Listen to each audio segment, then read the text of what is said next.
Hello there, Patricia here. And I'm going to talk a little bit today about what is your word really worth? And how good are you really at following up on doing the things that you said you would do? And we're not going to get all off into all the personal stuff, even though there's there's a connection there, of course. But for sure, in terms of your professional relationships, your work relationships, yourself as a leader, like what's your word really worth, and why it matters. So before we dive into that, I'd like to ask you to remember to hit the thumbs up and subscribe button so that we can make sure that others who might be interested in this topic will get access to it, as your support will push the video out to more people and get more people to come in and take a listen. All right. So here's the thing. Context. I'll always love giving a little context. So this question came up for me because in the last, well, I guess it's more than a week or two. It's been a couple of weeks where I've been asked for guidance or input or referrals in a bunch of different situations, right? Some legal referrals, some help with networking and connecting some people together, all those types of things. None of which is new for me, right? Those are all within things that I get asked on the regular down through the years. I'm a lawyer. Even if I'm not practicing in my regular area anymore, people still call me because my network is so deep, and or I know how to reach people who could be able to be helpful, right? So it all ties together specifically for me because of the work that I do on establishing and maintaining a really strong professional network. And then also just personally, because folks need help with things sometimes. And so they're like, hey, I just got laid off, or my, family member is having this really serious medical issue and I'm going to need some help with this situation. It's not about the fact of myself being able to provide the assistance for them. Sometimes I can, sometimes I can't. Especially if it's something legal and it's outside my area of expertise, I'm not going to touch it because, I have ethics. But it's also about when you say you're going to be there for someone in whatever way it is, that you actually do it, that you actually follow up on it. And it's amazing how many people do not do the obvious. And I'm not talking about, meeting up with someone or running into someone at a luncheon or something like that and saying, hey, we should get together for lunch sometime and meet for coffee, or I'm going to send you this article. Yes, those things matter, especially when we're talking about building out relationships professionally. They do matter. But I'm talking about an even deeper level, like when there's like a true need. This is not just hot, glad handing, just for the heck of it. But there's an actual need at stake, and whether or not you step up to the mic and deliver. Because a lot of times people won't. They say they will, and they don't. They don't follow up. And when I say that the gold in establishing relationships is in the follow-up, I mean the gold is in the follow-up. Because sometimes all it takes is a simple call, text message, saying, hey, this person reached out to me about this, can you help? And then relaying the message back of, I reached out to someone for you, and if I hear back, sometimes it's just that, is letting people know that you care and that you're willing to step up for them. That's how you really build relationships. That's how you really can make an impact on someone else's life. I know that in the past I've had some cases where, someone needed some legal assistance. I could not provide it personally. So I went and found referrals from them. And when the situation was more complicated than usual, I helped them process the referrals to say, here's some questions you need to look for or ask when you're talking to them. And I did that because it was the right thing to do, not because I was expecting a referral fee on the back end. Those, that's, what is it? That's whipped cream and cherries on top. But literally, because I'm so protective of my network and how I reach out and who I reach out for, that's generally not my first thought. It's rarely my thought. It's like, hey, let's get this person the help they need ASAP, because a lot of times these things are time sensitive. Same thing when people reach out to me for help getting a referral or with career-related things. Now, yes, I have to run it through my own checklist of, is this something that I can help them with for my own, from a business perspective, and letting them know that. But again, if I'm not the person for them, I'll tell them, I'm not the person for this. I don't do that, or I don't do that anymore. Let me connect you with someone else. Because as this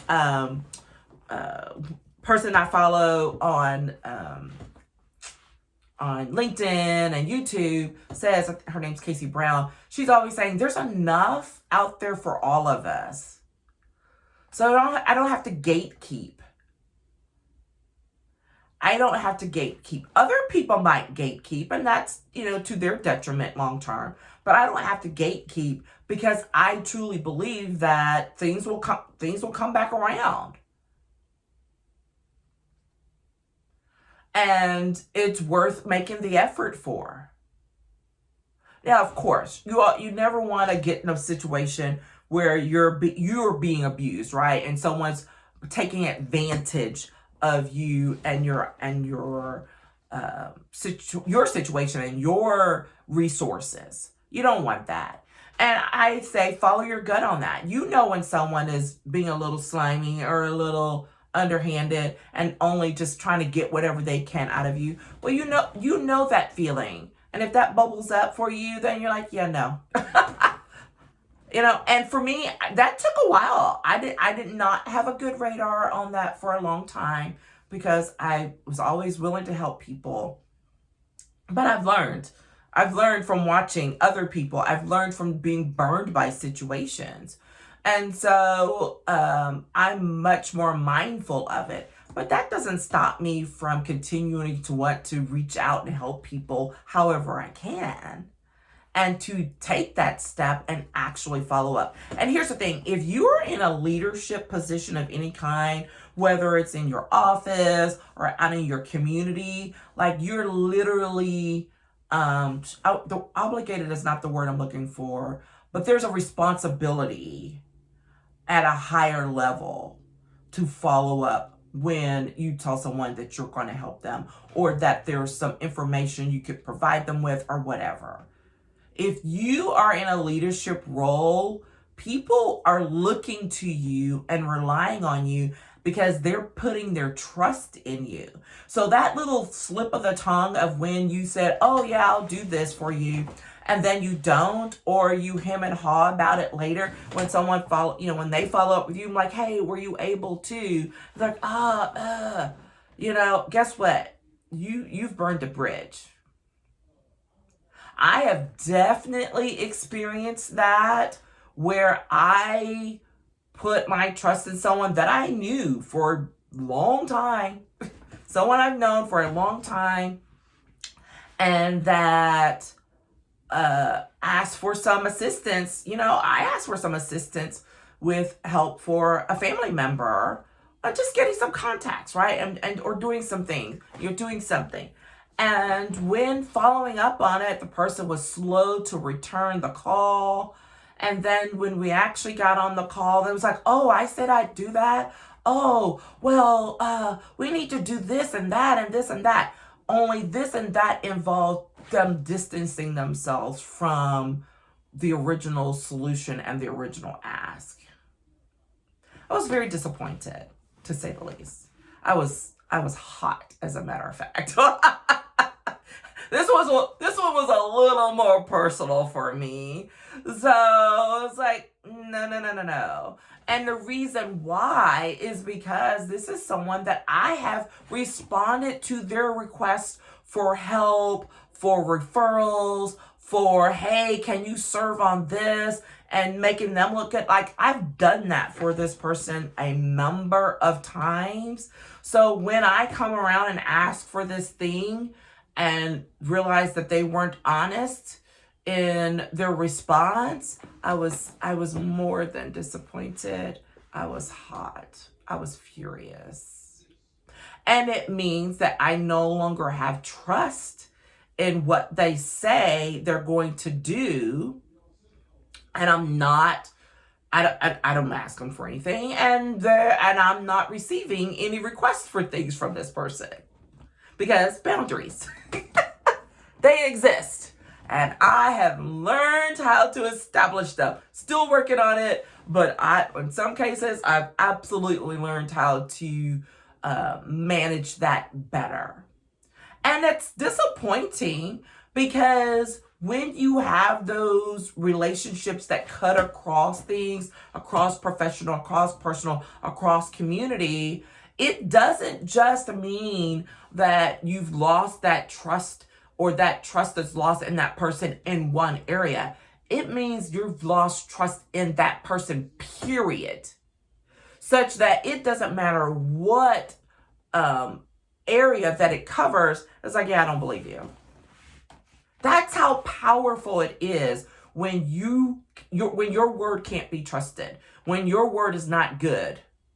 You would be better off telling someone, I'm not sure that I can I'll try, or I will follow up and let you know, or just say, I can't.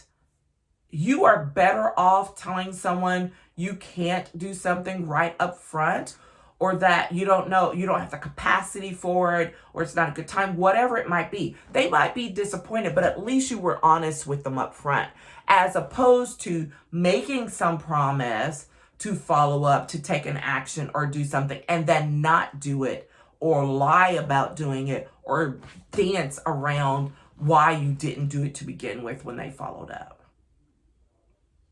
Because that trust, it's lost, it's gone, and highly likely that it's not going to be regained. I'm just telling you. And that's hard, because people also transfer that to other people. So, it says, oh, can so-and-so, and you're like, And people know what that means. When you don't have a full response, I'm like, hey, you know what? That's for you. I don't have any input on that right now. That's not where I would lean. Perhaps you might consider over here. And that's not about slamming someone or talking down to them. But if someone's coming to you for input about a particular situation and I'm not going to send them to someone that I know already their word can't be trusted. I'm going to say, you know what? You do what you need to do. Just be mindful that sometimes everybody doesn't follow up at the same rate. There are nice ways to say that person doesn't keep their word. That trust factor, it is something. And it can lay a foundation for you down through the years. I am not perfect. I try my best to honor the things that I say that I'm going to do. And when I don't, if it's like something by accident, like timing, or something personal came up for myself, I'm like, oh my gosh. And I try to remember to follow up and at least say, my apologies. This came up for me and I'm going to try. Or if something just, for whatever reason, I'm not perfect. I, though, have the self-awareness to recognize it and to be like, you know what? I did not deliver in the way that I should have or intended to with this person in this situation. I need to do better. So that's another level. We're not perfect. We all slip. We make mistakes. things, slide by us. But be honest, be an adult about the situation, and honor that. Self-accountability is a thing. It is a thing, and it is a thing that should absolutely be utilized by everyone. Hold yourself accountable. You don't have to just look out externally for what someone's going to say or do. Hold yourself accountable. It's so important. And just by doing that, you are more likely to honor the verbal commitments that you make, the commitments you make to help someone or to follow up on something, and to build out that trust that comes as a result of that, right? That's your reputation at stake. And I encourage you to remember that, not in some, oh my gosh, this is so horrible, but just remember, it's the little things. It truly is. It's not always the big, huge things. It's the little things that people remember. And I am always so excited about that. I know there was someone who reached out to me. It was really funny. They reached out to me for a referral, for some help, for some things. And I was like, okay, yes, got you on that. And hey, can I connect you with someone else who is needing some help and some guidance on something that I know you have some level of expertise on? And so we've literally, over like the last week and a half, been back and forth exchanging about both situations. And with this person following up with me to let me know that they followed up with the person I referred them to, right? I mean, so this is like someone who's like, takes ownership, holds themselves accountable, and it helps. What is it, that phrase about lifting all boats and helping everyone to rise? I'm not good with the naval analogies, but there is one. It's like you put that effort in, everybody rises as a result of it, right? And that's what I want to encourage you to do: is mind your mouth, mind your mouth, honor what you say you're going to do, and if you can't, be accountable. Hold yourself accountable first, and move forward from there. Okay? Take care, everyone. We'll talk with you again soon. Bye.